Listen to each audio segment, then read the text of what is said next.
তো আমি এদের সঙ্গে কাজ করে এই প্রকল্পের সঙ্গে সংশ্লিষ্ট থেকে আমি যেটা দেখতে পেরেছি, যেটা আমাদের এই প্রকল্পটা যে অন্যান্য রেল লাইনের থেকে, রেল প্রজেক্টের থেকে আলাদা। কারণ এখানে ব্লাস্টবিহীন রেল ট্র্যাক স্থাপনা করা হয়েছে। এখানে উড়াল সেতু, উড়াল রেলপথ স্থাপনা করা হয়েছে, যেটা বাংলাদেশের রেলের প্রেক্ষাপটে একটা বিরল একটা ব্যাপার, যেটা বাংলাদেশে এটাই প্রথম সংযোজিত হয়েছে। আর আমাদের এটার যে রেল স্পিডটা প্রায় ঘন্টায় ১২০ কিলোমিটার/আওয়ার।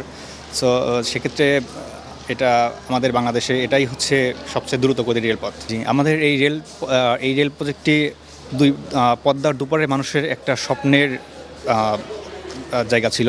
তো এই রেলপথ বাস্তবায়িত হওয়াতে ঢাকার সঙ্গে দক্ষিণবঙ্গের মানুষের সঙ্গে দ্রুত যোগাযোগ স্থাপনা হয়েছে।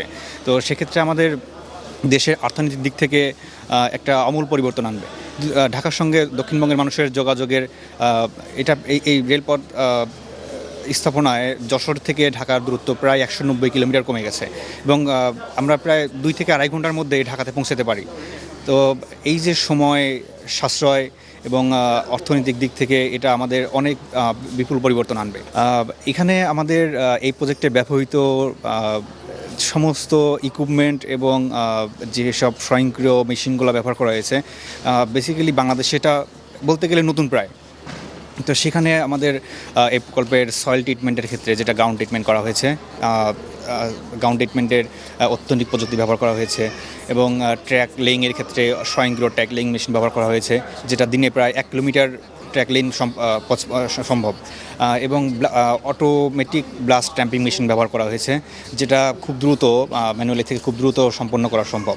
তো এই সকল আর এখানে আমাদের চীনাদের যে পরিকল্পনা অনুযায়ী যারা কাজ করেছে, এটা তাদের পরিকল্পনাগুলো একদম নিখুঁত এবং সুন্দরভাবে তারা সম্পূর্ণ করতে পারে। তো এই সকল অভিজ্ঞতাগুলো যে আমরা অর্জন করতে পেরেছি, এই সকল অভিজ্ঞতা থেকে আমরা পরবর্তীতে যে বাংলাদেশের প্রকল্পগুলো হবে, আমরা এই অভিজ্ঞতাগুলো কাজে লাগাতে পারবো, এবং এই প্রকল্প থেকে আমাদের যে দক্ষ জনশক্তি সৃষ্টি হয়েছে, এগুলা এই আমাদের দেশে একটা অন্যান্য প্রকল্পের ক্ষেত্রে এটা কাজে লাগানো সম্ভব।